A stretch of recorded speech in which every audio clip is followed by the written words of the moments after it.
Chacun d'entre nous, sécateur en main, se sent un peu artiste, capable de modeler son jardin à la perfection. Mais que diriez-vous si je vous annonçais qu'un seul geste malheureux pourrait transformer votre bel arbre en parfaite santé en une source de problèmes pour les années à venir? Aujourd'hui, nous n'allons pas parler de la bonne façon de procéder. Au contraire, nous allons aborder ce qu'il ne faut absolument pas faire.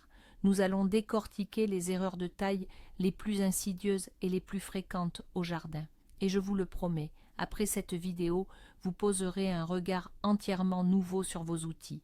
Mais, avant toute chose, pourquoi donc prenons-nous une scie et un sécateur? Il ne s'agit pas d'une simple coupe esthétique. La taille, c'est une intervention chirurgicale pour la plante. Elle est nécessaire à sa bonne santé, à la formation de sa silhouette et à une fructification généreuse. Et comme tout bon chirurgien, le jardinier a une règle d'or, ne pas nuire. Pourtant, hélas, nous faisons souvent des dégâts, bien souvent sans le savoir. La première erreur, qui surprend même les jardiniers aguerris, est de tailler au mauvais moment. Imaginez le premier dégel printanier, le soleil réchauffe l'atmosphère et on se sent instinctivement attiré par le sécateur. On pourrait croire que c'est le moment idéal pour remettre le jardin en ordre après l'hiver. C'est pourtant là que réside le principal danger. Au début du printemps, quand l'arbre sort à peine de son sommeil hivernal, la sève commence à circuler activement. Une coupe fraîche à cette période, c'est en substance une plaie ouverte par laquelle s'écoule la précieuse sève, sa force vitale. Mais le plus redoutable, ce sont les gelées tardives, si insidieuses sous nos climats. Que se passe-t-il quand la température tombe en dessous de zéro la nuit? L'humidité présente dans les tissus frais et exposés de la coupe gèle. La glace, comme on le sait, se dilate et déchire littéralement les cellules délicates de la plante de l'intérieur. Le matin, vous ne le remarquerez peut-être pas, mais pour l'arbre, c'est un véritable traumatisme. Le tissu endommagé meurt, noircit, et devient une porte d'entrée idéale pour toutes sortes de champignons et de bactéries. Au lieu de cicatriser la plaie, l'arbre subit une nécrose et développe un foyer d'infection. Alors, ne vous précipitez surtout pas. Mieux vaut attendre que la menace des fortes gelées soit définitivement écartée. Et ce n'est qu'alors que vous pourrez procéder à cette coupe printanière. La prochaine erreur, c'est ce que j'appelle le syndrome du coiffeur maximaliste. Vous savez, c'est quand on s'emballe et qu'on veut que ce soit parfait. Cette branche semble de trop, celle-là pousse mal, et cette autre gâche toute la symétrie. Et puis, une demi-heure plus tard, vous contemplez avec horreur le squelette nu de l'arbre et une montagne de branches à ses pieds. On a l'impression d'avoir bien fait les choses, d'avoir éclairci la cime et apporté de la lumière. Mais en réalité, vous avez plongé l'arbre dans un état de choc profond. Chez toute plante, il existe un équilibre subtil entre le système racinaire et la partie aérienne. Les feuilles sont l'usine de production d'énergie.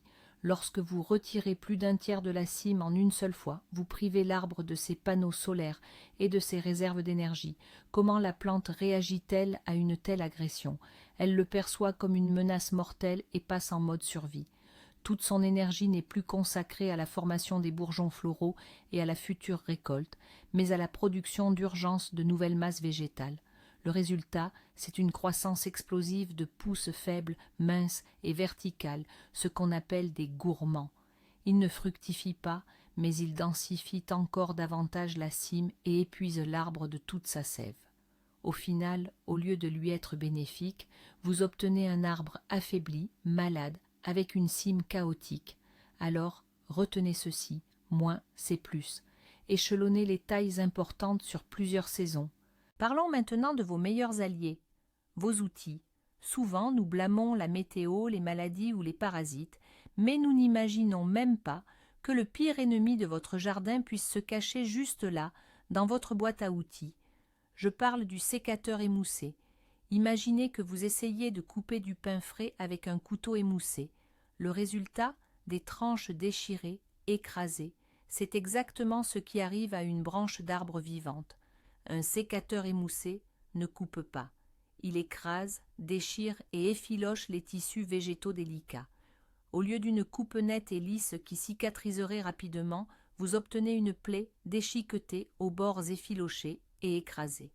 Une telle coupe est une véritable catastrophe pour la plante. Premièrement, elle dépense une énergie et un temps colossaux à essayer de refermer une plaie aussi complexe. Deuxièmement, les tissus écrasés et endommagés commencent rapidement à mourir. Or, la matière organique morte et humide est un véritable festin pour les champignons et bactéries pathogènes. Vous créez, en fait, de vos propres mains, un incubateur idéal pour les maladies, directement sur l'arbre. Un outil tranchant n'est pas un luxe, c'est une règle d'or de la chirurgie arboricole. Une coupe propre et nette est la clé d'une cicatrisation rapide et de la bonne santé de votre plante. Puisqu'on parle d'outils, poussons l'analogie médicale un peu plus loin. Imaginez un chirurgien qui, après avoir opéré un patient infecté, passe à une autre salle d'opération et utilise le même scalpel pour inciser une personne en parfaite santé. Ça ressemble à une scène de film d'horreur, n'est-ce pas? Pourtant, c'est exactement ce que beaucoup d'entre nous font quotidiennement dans leur jardin. Il s'agit de travailler avec des outils sales, non stérilisés, la sève d'une plante malade, des spores de champignons invisibles à l'œil nu, des bactéries. Tout cela reste sur la lame de votre sécateur ou de votre scie. Et voilà que vous passez à l'arbuste ou à l'arbre voisin, parfaitement sain. Vous faites une seule coupe, et c'est tout. Vous venez de propager l'infection de vos propres mains. Vous devenez un vecteur de maladie dans votre propre jardin.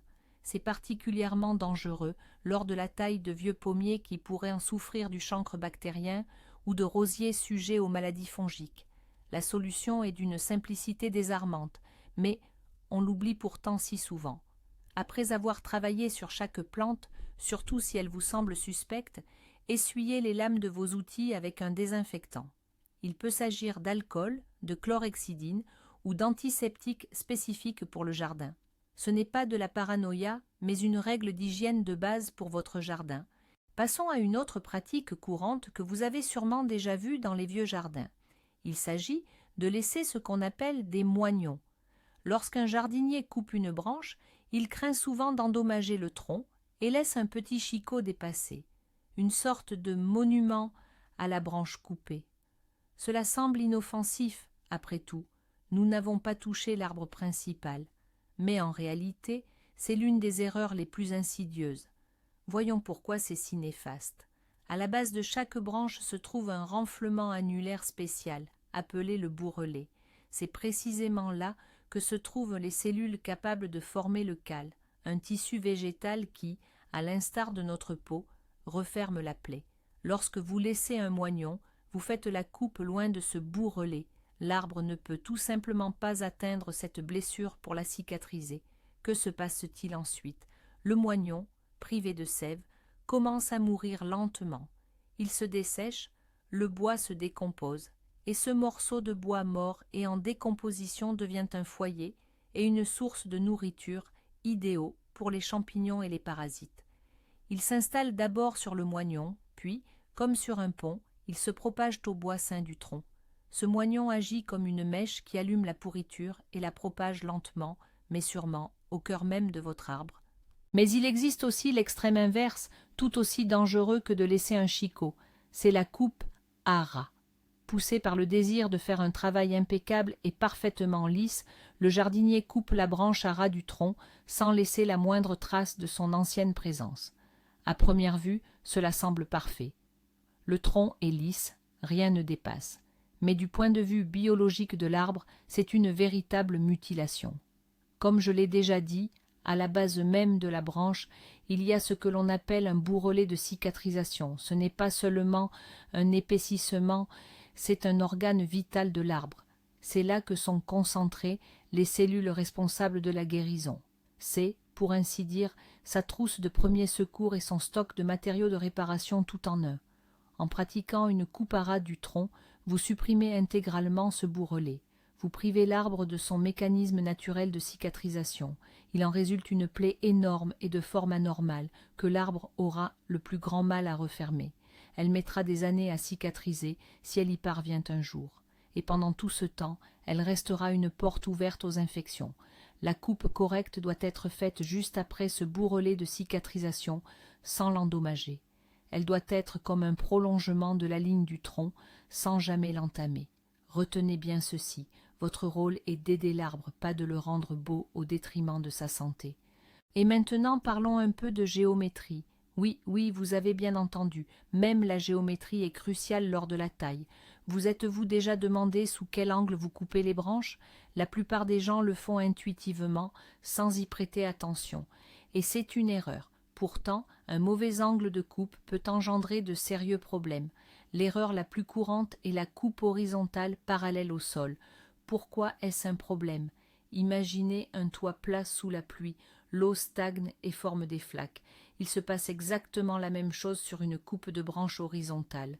Gouttes de pluie, rosée, brouillard, toute cette humidité s'accumulera sur cette surface. Or, un bois humide et endommagé est un milieu idéal pour le développement des bactéries de pourriture et des spores de champignons. En somme, vous créez sur l'arbre un petit nid à problème, une surface constamment humide qui ne fait qu'alimenter les infections. La coupe correcte doit toujours être effectuée en biais, à environ 45 degrés. Elle doit être orientée à l'opposé du bourgeon, afin que l'eau s'écoule loin de celui-ci et non dessus. Cette petite toiture inclinée sèche rapidement après la pluie, empêchant ainsi les agents pathogènes de s'installer et de commencer leur travail de destruction. C'est un détail, certes, mais c'est précisément la somme de ces petits détails qui assure la santé de votre jardin. Ce qui va suivre est, ni plus ni moins, du vandalisme végétal. Cette technique, connue sous le nom de topping, est aussi appelée plus familièrement la taille sur chandelle. Vous avez sûrement déjà vu ces arbres, un tronc haut et dénudé, dont toutes les branches principales ont été coupées brutalement, ne laissant au sommet qu'une touffe de jeunes pousses fines et faibles, évoquant un balai. L'aspect est, pour le moins, inesthétique, voire laid. On a souvent recours à cette méthode lorsque l'arbre est devenu trop grand, gênant les fils électriques ou projetant une ombre excessive sur un terrain. Les gens pensent ainsi résoudre le problème de manière radicale et durable. Mais en réalité, ils condamnent l'arbre à une mort lente et douloureuse. Le topping représente un stress énorme pour l'arbre. Il est privé de la quasi-totalité de sa masse foliaire et consacre toutes ses ressources à sa survie. Il développe alors, presque en panique, une multitude de pousses faibles et verticales, souvent appelées rejets, à partir de bourgeons dormants. Ces rejets sont très fragiles. Ils s'attachent au tronc de manière moins solide que les branches naturelles et se brisent facilement lors de vents violents ou sous le poids de la neige. De plus, les énormes plaies laissées par ces coupes ne cicatrisent pratiquement jamais. Elles commencent à pourrir et cette pourriture s'infiltre progressivement au cœur du tronc, le rendant friable et spongieux. En quelques années, un arbre ainsi rajeuni se transforme en une carcasse dangereuse, menaçant de s'effondrer. Concentrons-nous maintenant sur les plus jeunes habitants du jardin, les jeunes arbres et les jeunes pousses. En regardant cette fine brindille que vous venez de planter, une envie irrésistible nous prend de commencer immédiatement à la façonner. Supprimer les branches basses pour élever le tronc, tailler l'extrémité pour favoriser la ramification. Nous le traitons comme un morceau d'argile dont nous voulons sculpter la forme idéale. C'est pourtant une approche fondamentalement erronée. Pendant les 1 à 2 premières années après la plantation, la priorité du jeune arbre n'est pas de se forger une belle couronne, mais bien de s'enraciner et de s'adapter à son nouvel environnement. Il doit développer un système racinaire puissant pour l'approvisionner en eau et en nutriments. Et pour cela, il lui faut de l'énergie. L'énergie, rappelons-le, est produite par les feuilles de l'arbre. Chaque petite branche, chaque feuille du jeune plant est une véritable usine, travaillant sans relâche pour son bien-être général. En retirant trop de branches la première année, vous désactivez en quelque sorte ces usines. Vous privez cette jeune pousse, déjà fragilisée par la transplantation, de ses forces vitales. Sa croissance s'en trouve ralentie et il devient bien plus vulnérable aux maladies et aux parasites. Donnez-lui le temps, laissez-le prendre des forces. La première année, contentez-vous d'une taille dite sanitaire qui consiste à éliminer les petites branches abîmées ou cassées lors du transport. Quant à la véritable taille de formation, n'y procédez pas avant 1 an, voire 2. L'erreur suivante est si flagrante que beaucoup n'y prêtent même pas attention. Il s'agit d'ignorer les problèmes évidents.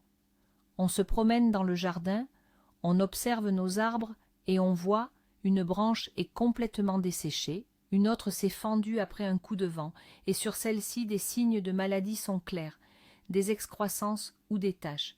Et que faisons-nous? Le plus souvent, rien. On se dit « bah, elle est sèche, elle ne dérange pas » ou « je l'enlèverai plus tard quand je ferai la taille principale ». Sauf que ce plus tard peut coûter très cher à votre jardin. Le bois sec et mort, ce n'est pas seulement inesthétique, c'est un véritable foyer pour toutes sortes de champignons lignivores et d'insectes xylophages. Ils s'installent avec plaisir dans le tissu mort et, inévitablement, finissent par coloniser le bois sain. C'est comme garder une poubelle pleine dans son appartement et attendre que les cafards envahissent toute la maison. Et une branche malade ou cassée, c'est encore pire.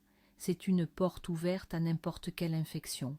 Par la cassure ou la partie malade, des bactéries et des spores, transportés par le vent et la pluie, pénètrent l'arbre. En laissant une telle branche, vous permettez à la maladie de se développer et de contaminer toute la plante. Retenez donc cette règle, la taille sanitaire n'a pas de calendrier. Vous repérez une branche sèche, cassée ou malade. N'attendez ni le printemps ni l'automne. Prenez votre sécateur et supprimez-la immédiatement. C'est une chirurgie d'urgence qui peut sauver la vie de votre arbre. Un autre problème très courant, facile à identifier en observant attentivement la couronne de l'arbre, ce sont les branches qui se frottent l'une contre l'autre. Il n'est pas rare de voir deux branches pousser trop près, se croiser et, au moindre souffle de vent, commencer à s'irriter mutuellement. Cela peut sembler anodin, mais c'est en réalité une source constante de stress et un danger potentiel pour l'arbre. Imaginez que vous portez en permanence des chaussures trop serrées qui vous irritent le pied. Au début, c'est une simple gêne, puis une irritation se développe et finalement une plaie ouverte et douloureuse. Il en va exactement de même pour les branches. Le frottement incessant finit par user et déchirer la couche protectrice de l'écorce.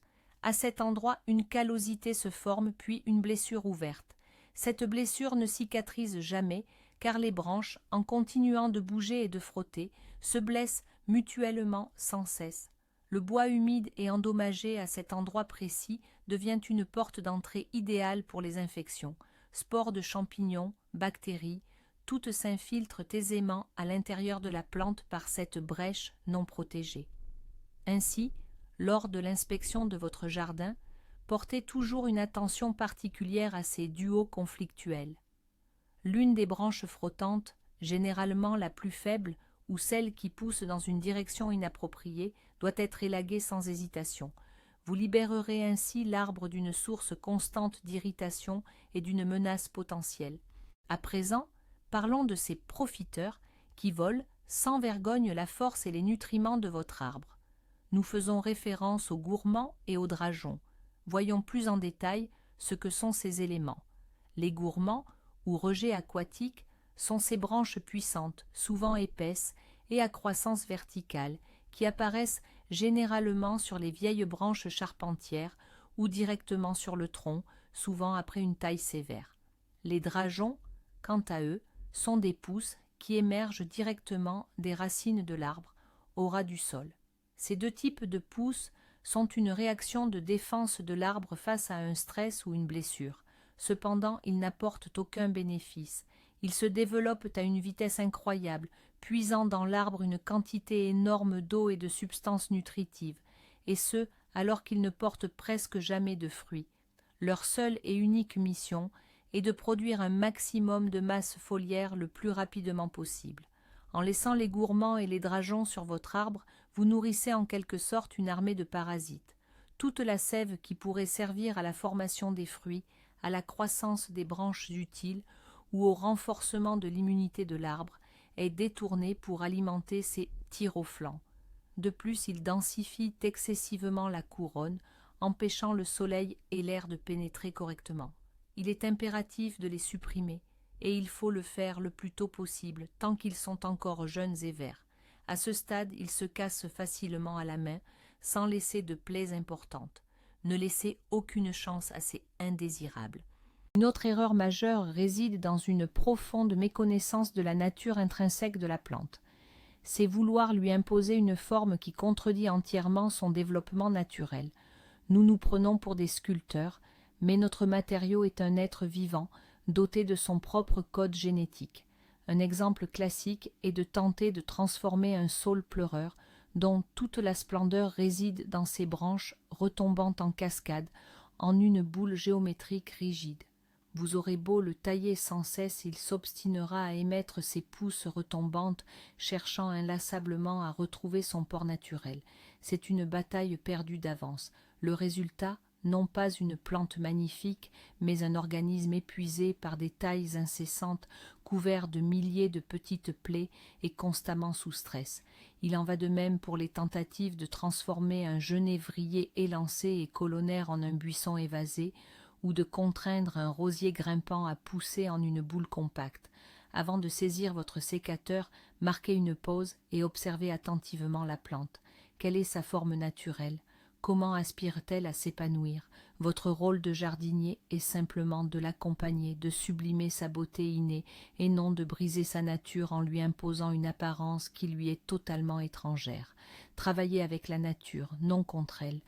Mais passons maintenant à une erreur diamétralement opposée, à la taille agressive, mais tout aussi préjudiciable.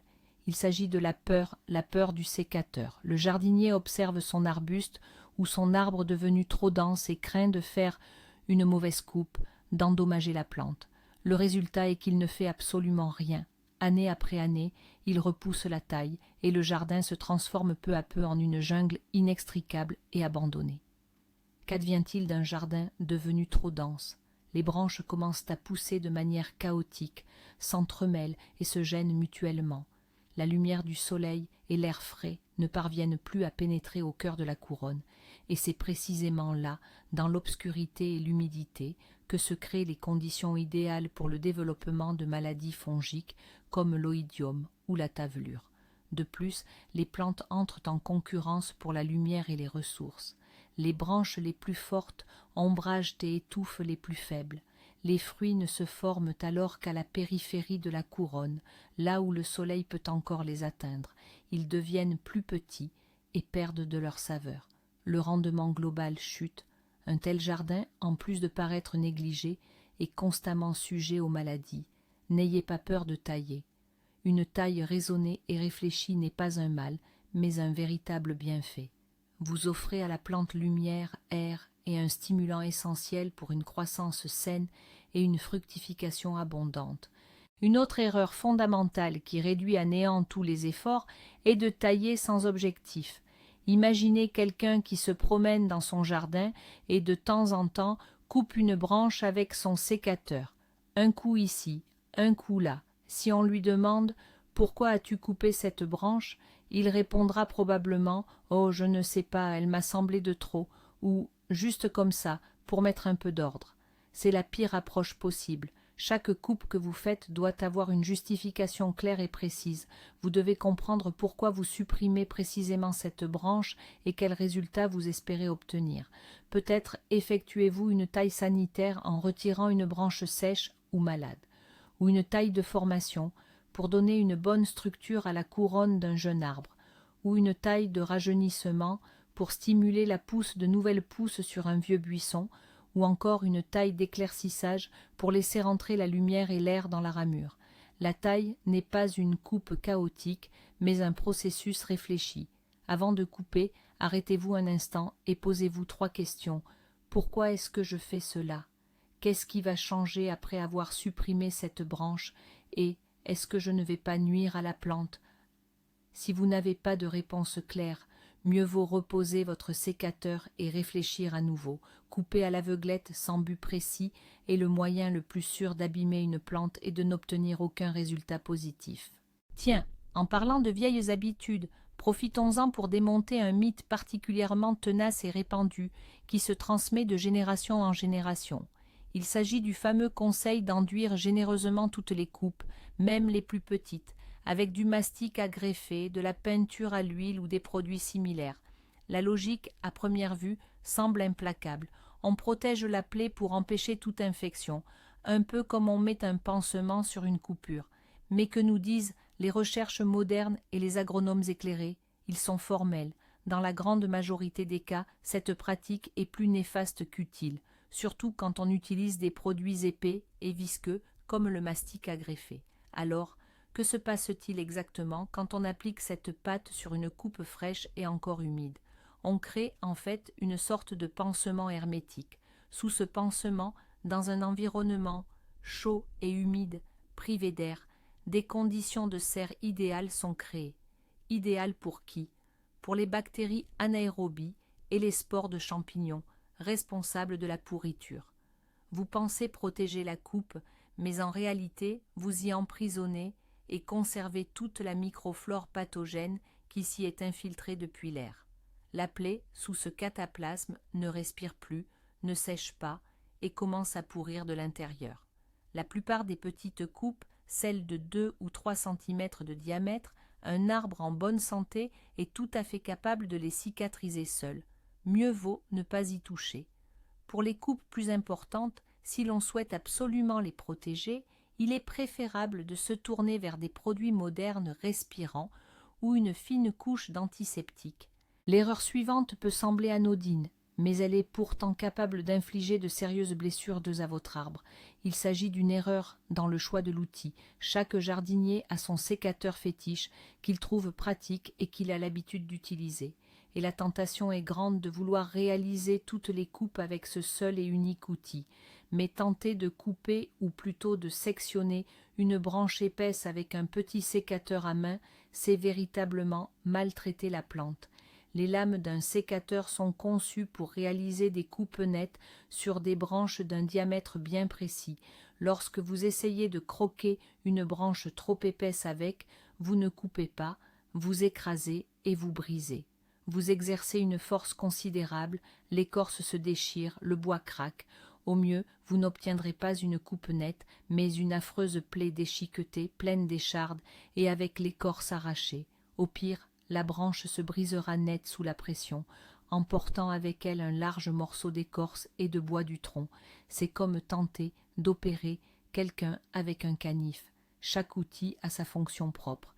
Pour les petites brindilles, le sécateur. Pour les branches plus épaisses, celles que le sécateur ne peut plus couper, utilisez un ébrancheur à longue poignée. Et pour les grosses branches, les plus épaisses, seule une scie d'élagage bien affûtée conviendra. Le bon choix d'outils n'est pas seulement une question de confort pour vous, c'est aussi le gage d'un traumatisme minimal et d'une cicatrisation rapide pour votre arbre. Voici une erreur que l'on commet souvent, par précipitation ou par simple méconnaissance, c'est de négliger l'intérieur de la couronne de l'arbre. Beaucoup de jardiniers, surtout les débutants, perçoivent la taille comme un simple embellissement extérieur. Ils tournent autour de l'arbre et coupent les petites branches qui dépassent, donnant au houppier une forme nette et lisse en surface.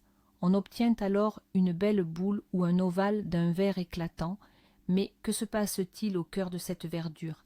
À l'intérieur, c'est le chaos le plus total. Les vieilles branches, celles qui s'entrecroisent, poussent vers l'intérieur et densifient l'ensemble, restent intouchées. Le résultat? La couronne finit par ressembler à un nid d'oiseau, une enveloppe dense à l'extérieur, et à l'intérieur, un enchevêtrement sombre et inextricable de branches. Cette densification du centre, c'est une véritable bombe à retardement. Premièrement, le soleil n'y pénètre pas, ce qui signifie qu'aucun fruit ni aucune feuille ne peut se former à l'intérieur du houppier. Toute cette partie interne de l'arbre devient alors un ballast inutile. Deuxièmement, il n'y a pratiquement pas de circulation d'air. L'humidité constante et l'ombre créent un microclimat idéal pour le développement des maladies fongiques. La maladie prend racine au cœur même de l'arbre et se propage ensuite vers l'extérieur. C'est pourquoi une taille correcte commence toujours par l'intérieur. Nous commençons par éliminer tout ce qui est superflu au centre, nous éclaircissons la couronne, nous lui permettons de respirer, et seulement ensuite, si nécessaire, nous ajustons ses contours extérieurs. Et voici que nous abordons une erreur qui relève davantage de la psychologie que de l'agronomie. La taille façon voisin. On jette un œil par-dessus la clôture dans le jardin du voisin. Ses pommiers sont impeccablement taillés et la récolte semble bonne. Et là on se dit, tiens, je vais faire pareil. On prend nos outils et on se met à copier aveuglément ses gestes. Mais c'est un piège redoutable. Premièrement, vous ignorez quelle est la variété de pommiers de votre voisin. Chaque variété exige une approche de taille différente. Ce qui est bénéfique pour un pommier vigoureux comme le Antonovka peut être désastreux pour une variété colonnaire. Deuxièmement, vous ne connaissez ni l'âge ni l'état de ces arbres. Peut-être qu'il effectue une taille de rajeunissement sur un vieil arbre, et vous vous mettez à charcuter de la même manière votre jeune plant. Troisièmement, et c'est le plus important, vous ne savez pas pourquoi il agit de cette façon. Votre voisin est peut-être un jardinier expérimenté qui comprend le but de chaque coupe, ou bien il a simplement entendu dire quelque chose quelque part, et il répète sans en comprendre le fond. Copier aveuglément, sans comprendre la biologie de la plante et les objectifs de la taille, c'est une loterie. Ça peut marcher, ou bien vous risquez d'infliger des dégâts irréparables à votre jardin. N'apprenez pas de votre voisin, mais des livres, des spécialistes et surtout de vos propres plantes en observant attentivement leur réaction à vos interventions. Et la dernière erreur de notre liste, mais sans doute la plus cruciale, elle ne concerne pas la santé de vos arbres, mais la vôtre, votre propre santé et votre sécurité personnelle. Il s'agit de la négligence des règles élémentaires de sécurité lors des travaux au jardin. On a tendance à penser que la taille est une activité paisible, presque méditative, mais nous oublions que nous tenons dans nos mains des outils coupants et des scies, et que le travail s'effectue souvent en hauteur. Chaque année, des dizaines de jardiniers sont gravement blessés.